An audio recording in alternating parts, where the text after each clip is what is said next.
नमस्कार दोस्तों, आपका स्वागत है टेक्नोलॉजी अपडेट्स के एक नए एपिसोड में। रिपोर्टर सागर आपके सामने, आपकी सेवा में, खिदमत में हाजिर है। दोस्तों, बात करते हैं टेक्नोलॉजी की दुनिया में क्या नया हुआ। वेस्टर्न डिजिटल कंपनी, आपको पता होगा, ये portable hard disk, pen drive, SSDs, ये सारी चीज़ें बनाती हैं। ये बहुत बड़े डेटा ब्रीच और साइबर अटैक का मतलब एक शिकार बन गई। 10 टेराबाइट्स ऑफ डेटा चुरा लिया गया जो कि कस्टमर्स का ही था। तो भाई वो लीक हो चुका है, अब वो कहीं कहीं मिलने लगेगा। सो कस्टमर का डेटा जब लीक हो जाता है तो काफ़ी प्रॉब्लम वाली बात होती है। वो इंसान जो समझते हैं वो बहुत सेफ एंड सिक्योर रहते हैं, उनको कोई पकड़ नहीं सकता, उनका भी डेटा लीक हो जाता है क्योंकि उसको उनकी कोई गलती नहीं है। तो ये बहुत बड़ी खबर है। तो अगर आपका कोई हार्ड डिस्क वापस गई थी या कोई डेटा वेस्टर्न डिजिटल में पड़ा था तो अब ज़्यादातर चांसेस हैं कि वो दुखद तौर पर दोस्तों लीक हो चुका है और इसमें आप कुछ भी नहीं कर सकते। उन्होंने कुछ ऐसे सिक्योरिटी कोड्स हैकर्स ने और सारी चीज़ें भी चुरा ली हैं जिससे वो किसी भी फाइल को साइन कर सकते हैं और प्रिटेंड कर सकते हैं कि वो वेस्टर्न डिजिटल से हैं। सो अब वेस्टर्न डिजिटल कंपनी को अपनी बहुत सारी चीज़ें, सिक्योरिटी मॉड्यूल्स वगैरह सारी चीज़ें चेंज करनी पड़ेगी और उनको एक साइबर सिक्योरिटी रिसर्चर या एथिकल हैकर की ज़रूरत पड़ सकती है। अगली खबर आ रही है ओपेरा की तरफ से कि ओपेरा ब्राउज़र ने ऑफिशियली iOS डिवाइसेस के लिए फ्री VPN प्रोवाइड करना शुरू कर दिया है। आपको लॉगिन करने की ज़रूरत नहीं है, कुछ भी साइन अप करने की ज़रूरत नहीं है। आप फ्री और एकदम बहुत ही बढ़िया VPN अपने ओपेरा ब्राउज़र में इस्तेमाल कर सकते हैं। अगर आप आईफोन, आईपैड या मैक की जो भी इस्तेमाल करते हैं तो एप्पल के इकोसिस्टम के लिए फ्री VPN है ओपेरा की तरफ से। तो ये बहुत अच्छी चीज़ हो सकती है जब आप होटल वाईफाई इस्तेमाल कर रहे हैं, किसी और का हॉटस्पॉट लेके इंटरनेट सर्फ कर रहे हैं, सेफ रहना चाहते हैं, आप नहीं चाहते आपका डेटा कहीं चला जाए, कोई आपको स्नूप करता रहे, स्नैक कर। तो इन सारी चीज़ों से बचने के लिए आप ओपेरा का फ्री VPN इस्तेमाल कर सकते हैं जो कि अब आपको फ्री मिलेगा। बहुत ही जल्दी अलग अलग प्लेटफॉर्म में भी ये शायद फ्री देने की बात कर रहे हैं, तो एक एक्स्ट्रा फीचर ही मान के चलो ओपेरा की तरफ से। तो यही अपडेट है। आपकी सारी ट्रैफिक इनक्रिप्टेड रहेगी, आपको कोई सब्सक्रिप्शन भी लेने की ज़रूरत नहीं है, सिंपली जाओ इस्तेमाल करो। गुड। अगली खबर आ रही है नथिंग फोन के CEO कार्ल पी की तरफ से। उन्होंने सैमसंग गैलेक्सी S23 को रिव्यू किया है। देखो पहली, और मैं बात करता हूँ रिव्यू करके क्या है। उन्होंने काफ़ी बुराइयां की हैं। उन्होंने कहा कि सैमसंग गैलेक्सी सीरीज़ का तो मैं बहुत फ़ैन रहा हूँ, जब स्टार्टिंग में S2 आया कुछ आया था तो मैंने सबसे पहले लिया था। सैमसंग के फ़ोनों में ज़्यादा बदलाव देखने को नहीं मिलता है। सैमसंग के फ़ोन में मेगापिक्सल बढ़ रहे हैं, सेंसर्स की बात नहीं हो रही, सैमसंग के फ़ोन ऐसे हैं, सैमसंग के फ़ोन वैसे हैं। देखो पहली बात तो मुझे ये लगता है कि कोई अगर फ़ोन कंपनी है जो फ़ोन बनाती है, उसका किसी दूसरे कंपनी के फ़ोन रिव्यू करने का कोई पॉइंट नहीं बनता, क्योंकि जाहिर सी बात है कि वो दूसरे फ़ोनों को बुरा ही बोलेंगे क्योंकि उनको अपने फ़ोनों की बढ़ाई करनी है। उन्होंने बोला सैमसंग के फ़ोन हैं जो डिज़ाइन पर काम नहीं करते ज़्यादा। तो मैं आपको बता दूं कि नथिंग फ़ोन वाले जो ये CEO हैं, इन्होंने अपने जो कान की वो बनाए हैं सुनने वाले, उनके भी डिज़ाइन में कुछ ज़्यादा फेरबदल किया नहीं है। उन्होंने ज़्यादातर सैमसंग के फिजिकल अपडेट के बारे में ज़्यादा बात की है। जाहिर सी बात है कि नथिंग फ़ोन 1 को ऐसे बैग के साथ लाए थे जो कि ट्रांसपेरेंट था। नथिंग फ़ोन को वो ऐसे फ़ोन के साथ लाए थे जिसका जो UI था, जो उनका एंड्रॉयड था, वो बहुत क्लीन इंटरफेस था। तो वो इसी चीज़ को लेकर सैमसंग की बुराई कर रहे हैं। तो ये सीधे तौर पर अपने कंपटीटर को नीचे गिरा रहे हैं, ये बोल के कि इसमें वो नहीं है जो हमारे पास है। इसको वो सीधे तौर पे ऐसे भी कर सकते थे कि कैसे नथिंग फ़ोन 1 बेटर है सैमसंग से। उसको अनबायस्ड दिखा के सैमसंग को रिव्यू करने की कोई ज़रूरत नहीं थी। और मेरी नज़र में ये बिल्कुल भी सही नहीं है। कोई एक फ़ोन कंपनी दूसरे फ़ोन को कंपनी को रिव्यू करके अगर उसे बुरा बोलती है तो इसे आप बिल्कुल भी वैलिड एक रिव्यू ना लें, उसको ज़्यादा सीरियसली ना लें, क्योंकि उनको अपनी कंपनी को अच्छा दिखाना है तो वो दूसरे कंपनियों की बुराई तो करेंगे ही। अगली खबर आ रही है व्हाट्सएप के सिक्योरिटी मैकेनिज्म से। व्हाट्सएप ने 3 नए सिक्योरिटी मैकेनिज्म वो बेसिकली लेके आया है। पहला तो ये कि जब आप अपने पुराने डिवाइस से नए डिवाइस में स्विच करते हैं और नया व्हाट्सएप अपने नए डिवाइस में खोलते हैं, जैसे आज मेरा पुराना फ़ोन है, मैंने नया फ़ोन खरीद लिया तो मैं अब व्हाट्सएप नए वाले फ़ोन में चलाऊंगा।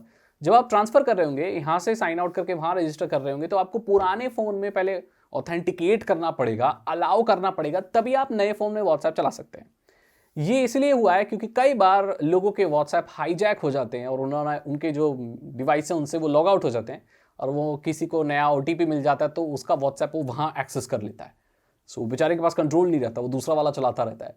तो ये अब नहीं हो पाएगा क्योंकि फ़ोन में जब तक आप पुराने वाले फ़ोन में ऑथेंटिकेट नहीं करेंगे, नए वाले डिवाइस में व्हाट्सएप नहीं चल पाएगा। और हाँ, आपको पता है कि व्हाट्सएप के इंक्रिप्शन को वेरीफाई करने के लिए एक बहुत 60 डिजिट का या कितना एक क्यूआर कोड भी मिलता था, जिन्हें आप स्कैन करके वेरीफाई कर सकते हो कि आपकी चैट इंक्रिप्टेड है या नहीं। अब वो क्यूआर कोड की जरूरत नहीं पड़ेगी। इनका इंटरनल इंक्रिप्शन मैकेनिज्म और ज़्यादा स्मार्ट हो गया है, यानी कि आसान भाषा में कहूँ तो बहुत सेफ एंड सिक्योर हो गया व्हाट्सएप। अब कोई भी दिक्कत नहीं रहेगी ज़्यादातर। अपडेट निकल कर आ रही है गूगल क्रोम से कि गूगल क्रोम का जो लेटेस्ट अपडेट आया है वो एंड्रॉयड और मैक के लिए परफॉर्मेंस बूस्ट लेकर आया है। अगर आप अपने एंड्रॉयड में क्रोम को अपडेट नहीं करते या मैक में नहीं करते तो कर लीजिए। उसमें इतना परफॉर्मेंस बूस्ट मिला है कि आपको विश्वास नहीं होगा कि कोई ब्राउजर इतना फास्ट भी हो सकता है। अब जैसे ही लिंक को क्लिक करेंगे तुरंत वेबसाइट खुल जाएगी।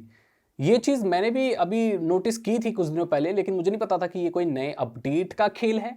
लेकिन हाँ, ये बात क्लियर हो गई है। तो अगर आप पुराना क्रोम चला रहे हो तो उसे अपडेट कर लो, आपको बहुत ही बेटर परफॉर्मेंस मिलेगी। और ये अपडेट मैक और एंड्रॉयड के लिए मेंशन हुए हैं, विंडोज के लिए शायद नहीं हुए हैं, या इस वीडियो को बनाते वक्त शायद हो भी गए हों।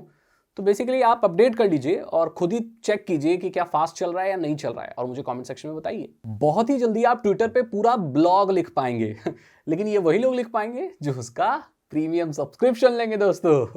ट्विटर के इलन मस्क को अगर पैसा दोगे तो शायद कुछ दिनों में ऐसे भी अलाउ कर दे कि आप पूरी कहानी लिख सकते हो, मतलब पूरे 1000 वर्ड का कुछ लिख सकते हो और दुनिया को दिखा सकते हो। मतलब ट्विटर पे आजकल ऐसा है कि कुछ भी पॉसिबल हो जाएगा अगर आप इलन मस्क को पैसे दोगे।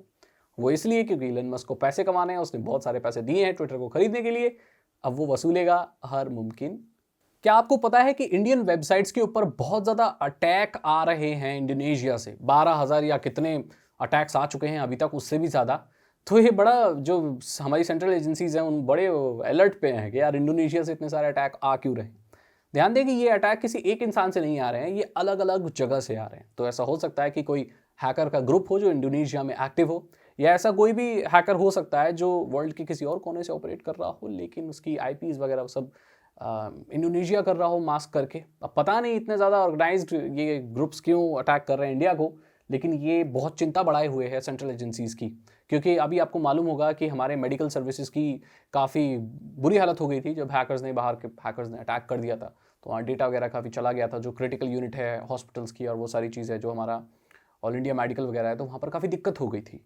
सो सरकार काफ़ी ज़्यादा कमर कसके हुए है, लेकिन बहुत दिक्कत भी हो सकती है। तो जल्दी से जल्दी हमें अपनी सारी चीज़ों को सिक्योर और सेव करना पड़ेगा, वरना ऐसी बहुत क्रिटिकल चीज़ें भी हैं जो हैकर्स के हाथ लगे तो बहुत दिक्कत हो सकती है। अगली खबर निकल कर आ रही है वोडाफोन आइडिया से कि वोडाफोन आइडिया ने शायद कोई ट्वीट किया था जिसमें बताया था कि दिल्ली में वी का 5G आ गया है। बाद में उस ट्वीट को डिलीट कर दिया। तो इससे यह अनुमान लगाया जा रहा है कि वी बहुत जल्दी 5G शायद ला सकता है। वो धीरे धीरे बैकग्राउंड में चुपके चुपके से सिटीज़ को रेडी कर रहा है 5G के लिए, और ऐसा भी दिन आ सकता है कि अचानक कुछ सिटीज़ में वोडाफोन आइडिया का 5G आ जाए। मैं आपको बता दूं अभी भारत में 2 ही बड़ी कंपनियां जो 5G प्रोवाइड कर रही हैं, एयरटेल और जियो।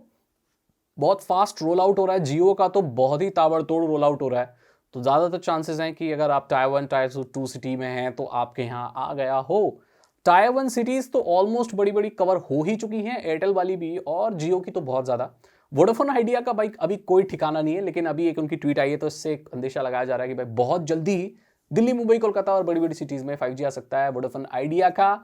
तो मैं तो ये चाहता हूँ भाई अनलिमिटेड आए इनका भी। वैसे सभी जगह अनलिमिटेड है 5G, तो ये भी अनलिमिटेड ही होना चाहिए, और कभी भी इसका ना कोई एक लिमिट वाला प्लान नहीं होना चाहिए। आप चाहे बेशक 500 रुपये महीने ले लो, देने को तैयार हैं।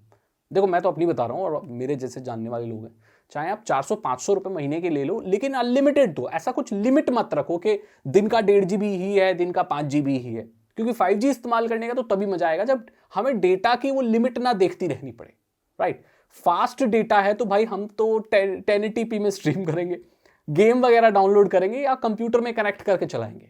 उसमें भी अगर बहुत फास्ट इंटरनेट में अगर डेटा देखना पड़ जाए तो 5G में, मैं तो कह रहा हूं अगर 5G सही से चले ना तो 5 GB 10 GB 15 GB हवा नहीं लगेगी उसको, मिनटों में गायब हो जाएगा वो। तो इसलिए अनलिमिटेड ही होना चाहिए, यही मैं चाहता हूं दोस्तों।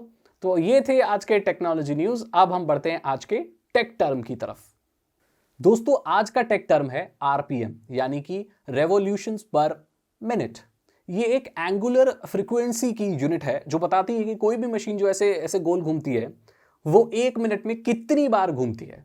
दरअसल आपने इंजनों में भी देखा होगा इसको, पंखों में भी देखा होगा, जो चेसिस फैन होते हैं या सीपीयू फैन होते हैं, कंप्यूटर फैन होते हैं, लैपटॉप फैन होते हैं, गाड़ी का इंजन होता है उसके, तो ये कितनी बार घूमेगा 1 मिनट में, वो आरपीएम होता है। जो जितना ज्यादा घूम रहा है जो मोटर होता है ना, बोले ये जो ड्रोन की मोटर है दोस्तों, ये हाई आरपीएम की मोटर है।